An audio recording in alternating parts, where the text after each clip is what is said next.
Baik, Assalamualaikum warahmatullahi wabarakatuh. Kami dari kelompok 6 ingin mempresentasikan proposal yang telah kami buat yang berjudul Aceh Water Care, aplikasi pengelolaan air untuk kawasan pedalaman. Nah, di sini langsung kita masuk ke latar belakang. Di sini terdapat Desa Nusa yang terletak di Kabupaten Aceh Besar, Provinsi Aceh adalah desa yang dikenal dengan potensi pertanian dan pariwisatanya. Meskipun berada di daerah yang kaya sumber daya alam, Desa Nusa masih menghadapi sejumlah tantangan dalam hal pengelolaan air, lingkungan, dan kesadaran masyarakat terhadap pentingnya keberlanjutan sumber daya. Sini termasuk poin pertama satu, kondisi sosial dan demografis. Berdasarkan data dari Badan Pusat Statistik BPS Aceh Besar, populasi Desa Nusa diperkirakan sekitar 3.000 jiwa sebagian besar penduduk desa bekerja di sektor pertanian, perikanan, dan usaha kecil. Sumber air bagi penduduk mayoritas berasal dari sumur, bor, dan sungai lokal. Meskipun memiliki potensi pertanian yang baik, tantangan dalam pengelolaan air bersih masih menjadi masalah yang perlu diatasi. Sini adalah jumlah penduduk ada 3.000 jiwa, sektor pekerjaan, petani 50%, perikanan 30%, dan usaha kecil 20%. Dua, di sini keterlibatan unsur masyarakat dan mahasiswa. Di sini mahasiswa yang terlibat ada 12 orang dari Universitas Syahkuala, pemuda desa yang terlibat ada 15 orang. Selanjutnya ketiga, karakteristik dan luas wilayah.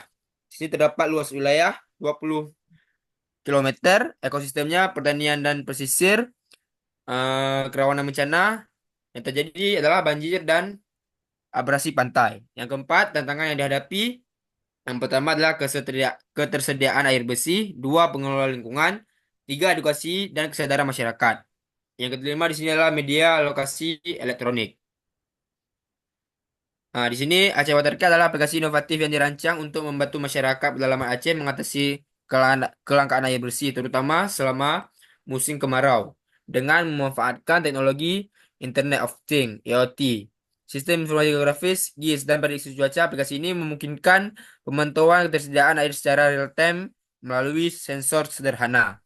Aplikasi ini juga menyediakan informasi tentang sumber alternatif, teknik penampungan air hujan, serta edukasi mengenai cara hemat air dan praktis.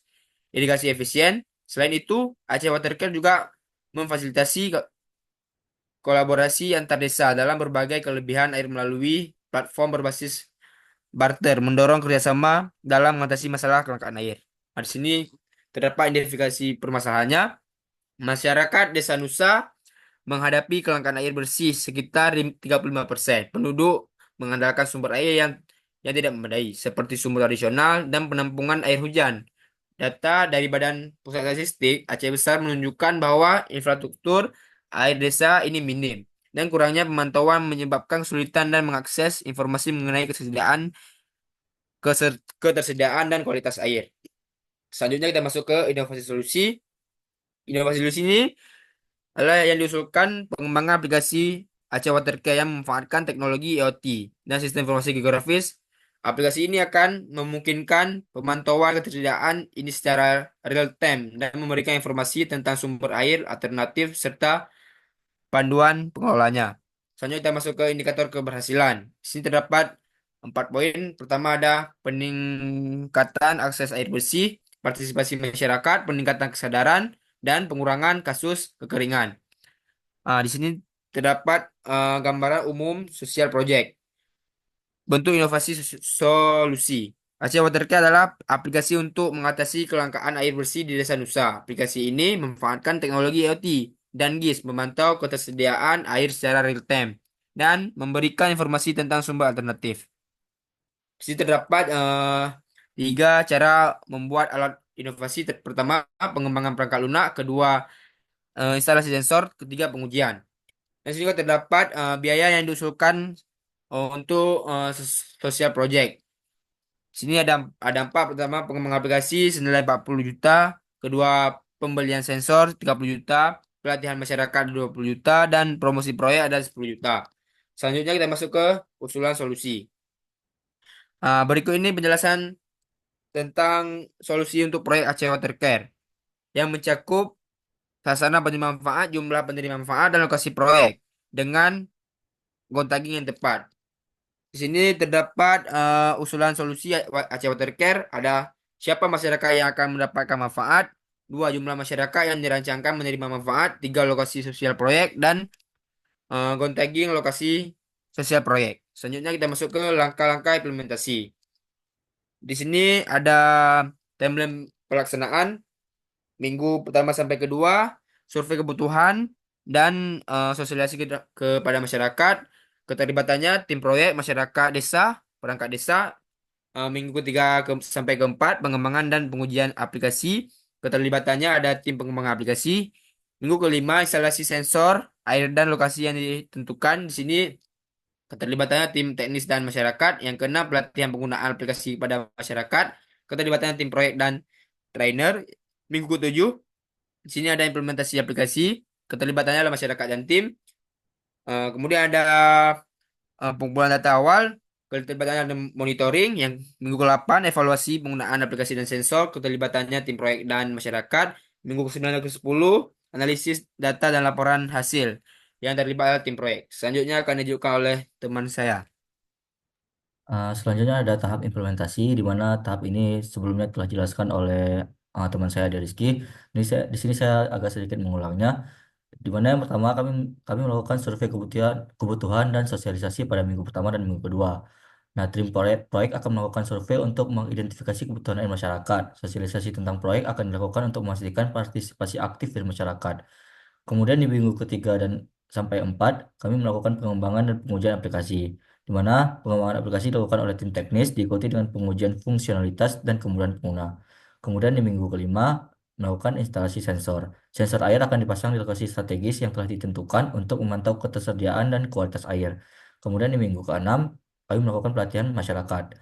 Masyarakat akan dilatih dalam menggunakan aplikasi dan memahami cara memanfaatkan informasi yang tersedia. Kemudian di minggu ketujuh, implementasi dan pengumpulan data. Aplikasi akan mulai digunakan oleh masyarakat. Tim monitoring akan mengumpulkan data awal mengenai penggunaan dan dampak. Kemudian di minggu ke-8, evaluasi dilakukan untuk mengukur seberapa efektif aplikasi dalam membantu masyarakat mengelola sumber air. Di minggu ke-9 dan ke-10, yaitu analisis data dan laporan. Data yang dikumpulkan akan dianalisis untuk menilai keberhasilan proyek. Laporan hasil akan disusun dan disampaikan kepada semua pihak terkait. Kemudian pengukuran keberhasilan dan dampak. Keberhasilan proyek akan diukur melalui yang pertama ada jumlah pengguna aktif aplikasi dan frekuensi pemakaian. Kemudian ketersediaan air bersih dan penurunan kasus kekeringan di desa. Indikator selanjutnya adalah tingkat pengetahuan masyarakat tentang pengelolaan air yang diukur sebelum dan sesudah pelatihan. Kemudian keterlibatan masyarakat dan pihak lain. Keterlibatan masyarakat sangat penting dalam setiap tahapan implementasi. Masyarakat akan dilibatkan dalam survei kebutuhan, instalasi sensor, pelatihan penggunaan aplikasi, dan pengumpulan data. Pihak lain seperti perangkat desa dan lembaga swadaya masyarakat juga akan dilibatkan dalam sosialisasi dan evaluasi, memastikan bahwa proyek berjalan dengan baik dan mendapatkan dukungan yang diperlukan. Berikut adalah timeline pelaksanaan di mana minggu pertama, minggu kedua survei kebutuhan dan sosialisasi, minggu ketiga, minggu keempat pengembangan dan pengujian aplikasi, minggu kelima instalasi sensor, minggu keenam pelatihan penggunaan aplikasi, minggu ketujuh implementasi aplikasi dan pengumpulan data awal, minggu ke-8 evaluasi aplikasi sensor, minggu 9 10 analisis data dan penyusunan laporan. Kemudian penjelasan naratif, timeline pelaksanaan proyek Aceh Watercare direncanakan dalam waktu 2,5 bulan. Proyek ini dimulai dengan survei kebutuhan dan sosialisasi kepada masyarakat. Kemudian aplikasi akan dikembangkan dan diuji. Setelah sensor air diinstal, pelatihan akan diberikan kepada masyarakat. Aplikasi akan diimplementasikan dan data awal akan dikumpulkan. Evaluasi dilakukan untuk menilai efektivitas, diakhiri dengan analisis data dan penyusunan laporan dan hasil. Kemudian manfaat program. Di sini ada tiga. Yang pertama adalah kebermanfaatan bagi masyarakat dan lingkungan. eh, Kemudian knowledge atau skill transfer. Dan yang terakhir adalah pendampingan oleh tim. Untuk poin roadmap akan dilanjutkan oleh teman saya, Muhammad Alvin.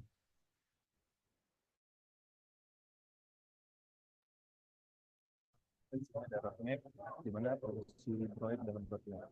Proyek Aceh Water Reserve merupakan titik awal dari rangkaian roadmap yang terjelas dalam pengelolaan sumber daya air di kawasan pedalaman Aceh. Dengan memanfaatkan teknologi digital, proyek ini bertujuan untuk mengatasi masalah akses air bersih yang telah ada sebelumnya, serta menjadi dasar bagi pengembangan proyek-proyek selanjutnya di bidang lingkungan dan kesehatan masyarakat. Selanjutnya ada penjelasan roadmap, di mana di titik awalnya Aceh Water Care memfokuskan pada pengembangan aplikasi untuk pemantauan dan pengelolaan air bersih.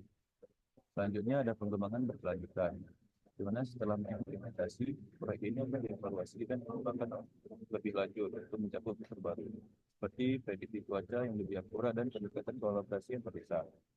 Ketiga ada integrasi program.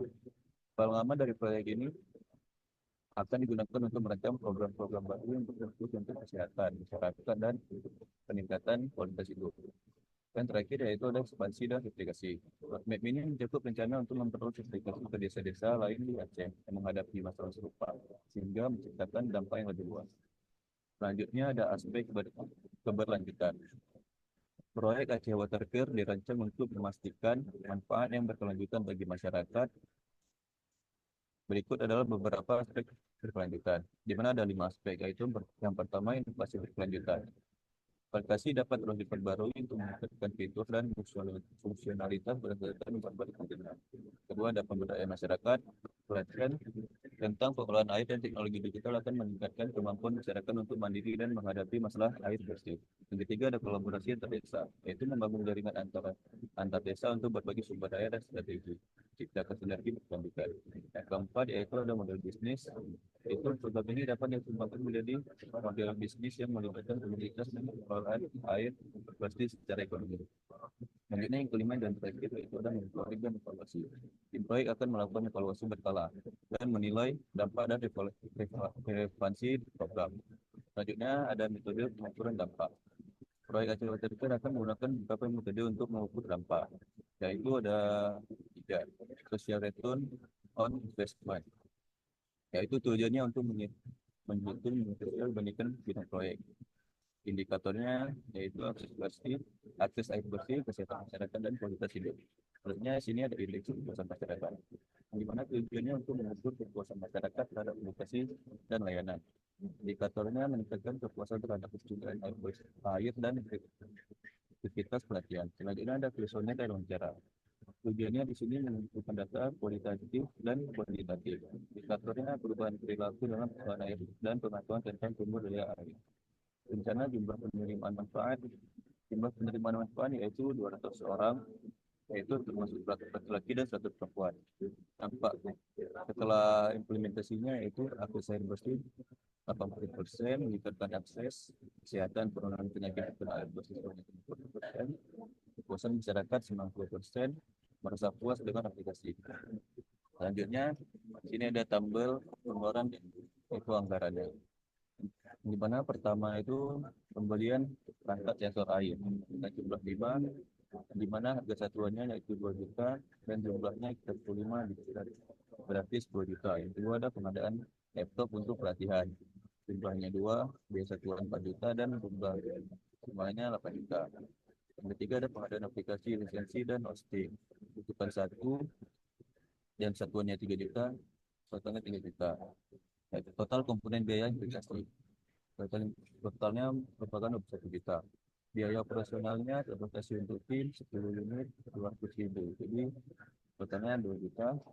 Yang kelima ada biaya produksi selama pelatihan 5 unit, satunya 300 dan jumlahnya 1.500. Dan kadang ada biaya konsultasi dan alat tulis yang seharga 500.000. Jadi total komponen biaya operasionalnya cuma 4 juta. Selanjutnya yang kedua adalah honor narasumber, di mana diperlukan 2 narasumber, satuannya 1 juta dan 2 juta. Yang ke-8 ada upah untuk instalasi, yaitu sebesar 1.500. Total komponen biaya ini itu 3.500. Jadi total biaya dari semuanya yaitu 28.500. Penjelasan jenis komponen biaya. Investasi meliputi pembelian perangkat sensor air, laptop untuk pelatihan, dan lisensi aplikasi yang akan digunakan oleh masyarakat desa. Operasional yaitu cover biaya transportasi, konsumsi selama pelatihan, dan biaya komunikasi serta alat tulis untuk mendukung kegiatan. Yang selanjutnya yaitu yang terakhir lain. Sini termasuk honor dan sumber yang akan memberikan pelatihan dan upah untuk instalasi perangkat yang diperlukan. Sekian dari kelompok kami. Assalamualaikum warahmatullahi wabarakatuh. Waalaikumsalam.